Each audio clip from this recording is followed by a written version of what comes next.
बिस्मिल्लाहिर्रहमानिर्रहीम नहमदुहु व नुसल्ली अला रसूलिहिल करीम। हमारे एक मुहतरम दोस्त मोहम्मद ज़काउर रहमान सवाल करते हैं कि वज़ू के बारे में शरई तरीका क्या है, उसकी वजाहत की जाए। तो दोस्तों, वज़ू ये नमाज की कुंजी है। नमाज बग़ैर वज़ू के नहीं होती, तो नमाज पढ़ने के लिए वज़ू का होना और वज़ू का सही होना, ये दोनों चीज़ें लाजमी हैं। वज़ू तो आपने कर लिया है, अगर आपका वज़ू सही तौर पर नहीं है तो आपकी नमाज सही अदा ना होगी। इसलिए सबसे पहले तो हम वज़ू के मुताल्लिक, वज़ू के फ़रज़ के मुताल्लिक गुफ्तगू करते हैं, क्योंकि फ़र्ज़ एक ऐसी चीज़ है, अगर कोई फ़र्ज़ रह जाता है तो वो आपका काम शुमार ही नहीं होता। मिसाल के तौर पर वज़ू के 4 फ़रज़ हैं, आप 3 फ़र्ज़ पर अमल करते हैं, एक फ़र्ज़ रह जाता है तो आपका वज़ू मुकम्मल नहीं होगा, आपको वज़ू दोबारा करना पड़ेगा, फिर आपकी नमाज ठीक होगी। इसलिए 4 फ़र्ज़ हैं वज़ू के, तो वज़ू के चारों फ़र्ज़ पर अमल करना और उनका ध्यान रखना ये इंतहाई लाजमी है। जब हमें मालूम होगा कि वज़ू के 4 फ़र्ज़ हैं और वो कौन कौन से हैं, तो हम कम अज़ कम फ़रज़ पर जब अमल कर लेंगे तो वज़ू हमारा इस काबिल होगा कि हम उस वज़ू से नमाज अदा कर सकें। तो आइए हम जानते हैं कि वो फ़रज़ कौन से हैं। तो मोहतरम भाइयों दोस्तों, वज़ू के 4 फ़रज़ हैं। सबसे पहला फ़र्ज़ वज़ू में चेहरे का धोना है। पिशानी के बालों से लेकर ठोड़ी के नीचे तक, एक कान की लौ से लेकर दूसरे कान की लौ तक मुंह को धोना, चेहरे को धोना, ये फ़र्ज़ का दर्जा रखता है। अगर आप इसमें कमी कोताही कर रहे हैं, अगर आप इस फ़र्ज़ को पूरा नहीं कर रहे, तो समझ लीजिए आपका वज़ू नाक़िस है। जब वज़ू नाक़िस है तो आपकी नमाज नाक़िस होगी। इसलिए सबसे पहले इस फ़र्ज़ को अच्छी तरह अदा करना चाहिए। ये यकीन हो जाए कि पिशानी के बालों से लेकर ठोड़ी के नीचे तक, एक कान की लौ से दूसरे कान की लौ तक, ये दरमियान में जितना भी चेहरे का हिस्सा है, ये मुकम्मल इसको धोना है। एक बाल के बराबर भी जगह खुश्क नहीं रखनी, तब ये फ़र्ज़ अदा होगा। फिर आज आपको इस बारे में एक इंतहाई ज़बरदस्त मसला बताता हूं। उमूमन आप इस मसले से नावाकिफ होंगे। वो मसला क्या है कि अल्लाह ताला ने जिन हजरात को सुन्नत के मुताबिक दाढ़ी रखने की तौफीक अता फरमाई है, तो इस फ़र्ज़ को अदा करते हुए इस दाढ़ी को धोने का तरीक़ाकार क्या है, ये भी तो हमारी समझ में होना चाहिए। तो इस बारे में आप समझ लें, खूब अच्छी तरीके से, अच्छी तरह से समझ लें। ये जो चेहरे पर दाढ़ी नजर आती है, बाज़ लोग तो दाढ़ी रखते नहीं, खिलाफ सुन्नत अमल है, खिलाफ फ़र्ज़ है। दाढ़ी रखना ये हर मुसलमान के लिए अज़ हद ज़रूरी है। तो अल्लाह ताला हम सबको इस सुन्नत पर अमल करने की तौफीक अता फरमाए।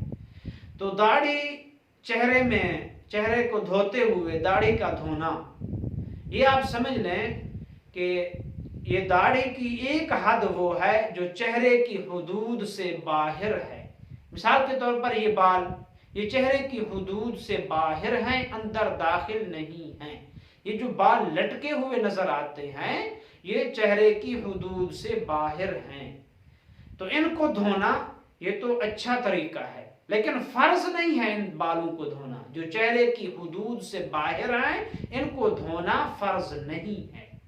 और फिर दूसरा मसला इसमें ये आता है कि जो दाढ़ी के बाल हैं, इन बालों के नीचे जो जिल्द है, चमड़ा है, उसको धोने का हुक्म क्या है। तो इसके बारे में भी आप याद रखें कि अगर आपकी दाढ़ी इतनी घनी है, आपके दाढ़ी के बाल इतने घने हैं कि अंदर का चमड़ा, जिल्द ये नजर नहीं आती दूर से। हम देखते हैं बाज़ लोगों की दाढ़ी इतनी घनी होती है, अंदर वाला चमड़ा नजर नहीं आता। तो उन लोगों के लिए हुक्म ये है कि चेहरे की हुदूद के अंदर जो बाल हैं, उनको धोना फ़र्ज़ होगा। चमड़े तक पानी पहुंचाना ये फ़र्ज़ नहीं होगा। जिनकी दाढ़ी इतनी घनी हो, चमड़ा नजर ना आता हो, तो उनको चमड़ा धोना फर्ज नहीं है। दाढ़ी के जो बाल चेहरे की हुदूद में दाखिल हैं, बाहर लटके हुए नहीं हैं, उन बालों को धोना फर्ज होगा। और मैंने आपको बता दिया कि कुछ बाल वो हैं जो चेहरे की हुदूद में दाखिल हैं, तो इनको धोना फर्ज है। फिर अगर दाढ़ी इतनी घनी नहीं है, इतनी घनी नहीं है, बाल इतने घने नहीं हैं, बल्कि चमड़ा नजर आ रहा है, बाद लोगों की दाढ़ी वो इतनी घनी नहीं होती, चमड़ा नजर आ जाता है देखने से, तो उन लोगों को चमड़े तक पानी पहुंचाना फर्ज होगा। अगर चमड़े तक पानी नहीं पहुंचेगा तो ये फर्ज अदा ना होगा। इसलिए आप इस मसले को, इसका खुलासा यूं समझ लें कि दाढ़ी की एक हद चेहरे से बाहर है, एक हद चेहरे के अंदर दाखिल है। तो जो हद चेहरे से बाहर है उसको धोना फर्ज नहीं है। फिर जो हद दाढ़ी की, जो बाल दाढ़ी के चेहरे की हुदूद में दाखिल हैं, फिर उनका मसला यह है कि अगर इतने घने हैं कि चमड़ा नजर नहीं आता तो चमड़े तक पानी पहुंचाना फर्ज नहीं है। और अगर चमड़ा नजर आता है, बाल ज्यादा घने नहीं हैं, तो फिर चमड़े तक पानी पहुंचाना फर्ज होगा। इस तरीके से आप ये चेहरे वाला फर्ज वुजू में अदा करेंगे तो ये फर्ज आपका अदा हो जाएगा। दूसरा फर्ज क्या है? दूसरा फर्ज है दोनों बाजू को धोना। वुजू में दूसरा फर्ज दोनों बाजू को कोहनियों समेत धोना, ये फर्ज है। आपने दोनों बाजू धो लिए, कोहनियों समेत धो लिए, आपका ये दूसरा फर्ज अदा हो गया। अगर आप बाजू को धो रहे हैं लेकिन आपकी जो कोहनी है वो थोड़ी सी खुश्क रह जाती है, पूरी नहीं धुलती, थोड़ी सी खुश्क रह जाती है, तो ये फर्ज आपका अदा नहीं होगा, जिससे आपका वुजू नहीं होगा। लिहाजा बाजू को कोहनी समेत धोना ये फर्ज है। दोनों बाजू कोहनी समेत धोएंगे। बाजू लोगों को हम देखते हैं उनकी ये जो कोहनी की ये हड्डी है ये खुश्क रह जाती है, एहतियात नहीं करते। अगर ये हड्डी खुश्क रह गई तो वुजू नहीं होगा, क्योंकि ये फर्ज अदा नहीं हुआ। फर्ज क्या था? कोहनी समेत बाजू को धोना। अब जब ये हिस्सा उसका नहीं धुला तो ये फर्ज अदा नहीं हुआ। जब ये फर्ज अदा नहीं हुआ तो वुजू नहीं होगा। इसलिए इसकी एहतियात करने की जरूरत है कि वुजू में हम जब भी बाजू को धोएंगे तो उसके लिए क्या करेंगे? दोनों बाजू कोहनी समेत धोएंगे। और ये यकीन होना चाहिए कि ये हड्डी कोहनी की और कोहनी ये अच्छी तरह धुल गई है। जब ये यकीन होगा, अच्छी तरह धुलेगी, तब ये फर्ज अदा होगा। और वुजू में तीसरा फर्ज वो क्या है? तीसरा फर्ज है सर के चौथे हिस्से का मसा करना। ये फर्ज है, पूरे सर का मसा करना, ये तो सुन्नत है। फर्ज क्या है? सर के चौथे हिस्से का। मिसाल के तौर पर आप सर को 4 हिस्सों में तकसीम कर देते हैं, उसमें से जो चौथा हिस्सा है उसका मसा करना फर्ज होगा। अब जब चौथे हिस्से पर आप मसा कर लेते हैं तो ये फर्ज अदा हो जाएगा सर के चौथे हिस्से पर। और यहां आपको एक इंतहाई अहम बात बताता चलूं, वुजू में सर के मसे के बारे में एक इंतहाई अहम बात आपको बताता हूं। जैसे मैंने ये पगड़ी बांधी हुई है, बाज लोगों ने सर पे टोपी पहनी हुई है, इसी तरह पगड़ी बांधी हुई है, वो हाथ गीले करके सर का मसा करते हैं।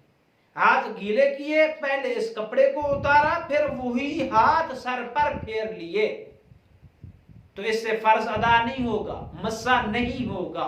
क्यों? मसे के लिए शर्त यह है कि हाथ गीला होना चाहिए। आपका हाथ तो गीला था, लेकिन वो गीला हाथ जब आपने कपड़े पर लगा लिया, टोपी पर लगा लिया, टोपी को, कपड़े को हटाते हुए, तो हाथ की जो तर्री थी, जो गीलापन था, जो तर्री थी, वो उस कपड़े पर लग चुकी है। अब जब आप वही हाथ सर पर फेर रहे हैं तो आपका हाथ गीला नहीं है, इस वजह से ये फर्ज अदा नहीं होगा।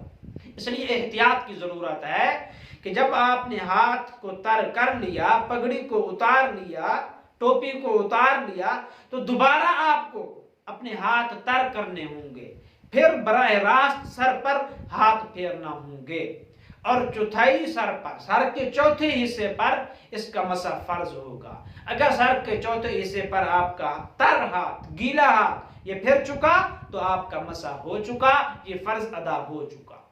बाकी पूरे सर का मसा करना ये सुन्नत अमल है, लेकिन मैं अभी फर्ज की बात कर रहा हूं इसलिए आपको फर्ज ही के बारे में बताऊंगा। चौथा फर्ज क्या है वुजू में? वुजू में चौथा फर्ज है दोनों पांव टखनू समेत धोना, दोनों पांव टखनू समेत धोना।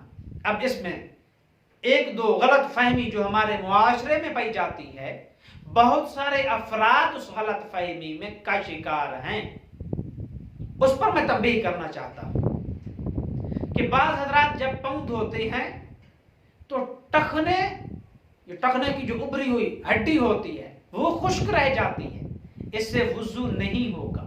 क्योंकि फर्ज क्या है? पांव धोना टखनों समेत, पूरे टखने जब धुल जाएंगे तब ही फर्ज अदा होगा।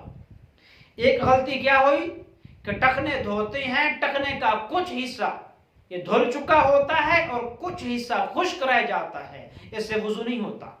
पूरा टखना जब धुल जाएगा, खुश्क नहीं होगा, तो ये फर्ज अदा हो जाएगा। दूसरी गलती इस बारे में ये की जाती है कि पांव की जो एड़ी है, पिछला हिस्सा पांव का, पीछे जो एक हड्डी उभरी हुई नजर आती है, एड़ी जिसको बोलते हैं, तो एड़ी खुश्क रह जाती है, उसमें एहतियात नहीं करते। तो जब एड़ी खुश्क रहेगी या एड़ी का कुछ हिस्सा खुश्क रह गया तो इससे भी वुजू नहीं होगा, क्योंकि वुजू में टखनू समेत पांव को धोना था, और जब टखने समेत आप पांव धोते हैं तो एड़ी उसमें दाखिल होती है, इसलिए आप इसकी एहतियात फरमाएं।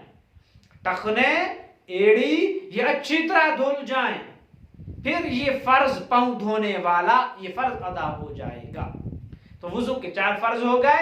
एक चेहरे का धोना, दूसरा फर्ज दोनों बाजू का धोना टखनू समेत, तीसरा फर्ज चौथे सिर के चौथे हिस्से का मसा करना, और चौथा फर्ज क्या है? दोनों पांव टखनू समेत धोना। फरैज और फरैज की तफसील ये मैंने आपके सामने बयान कर दी। इसके मुताल्लिक अगर आप कोई सवाल करना चाहते हैं तो वो कमेंट्स में आप सवाल करके अपने सवाल का जवाब हासिल कर सकते हैं। इसलिए इंदा कोशिश की जाए कि वुजू में इन फराइज का लाजमी तौर पर ख्याल रखा जाए, क्योंकि फर्ज अदा नहीं होगा तो वुजू नहीं होगा, फर्ज अदा होंगे तो वुजू इस काबिल होगा कि आप इस वुजू से नमाज पढ़ सकते हैं। अल्लाह ताला हमको अमल करने की तौफीक अता फरमाए।